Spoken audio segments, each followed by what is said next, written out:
नित्यानन्दकरी वराभयकरी सौन्दर्यरत्नाकरी निर्धूताखिल पापनाशनकरी प्रत्यक्ष माहेश्वरी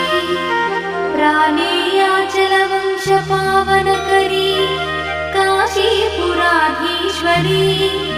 भिक्षां देहि कृपा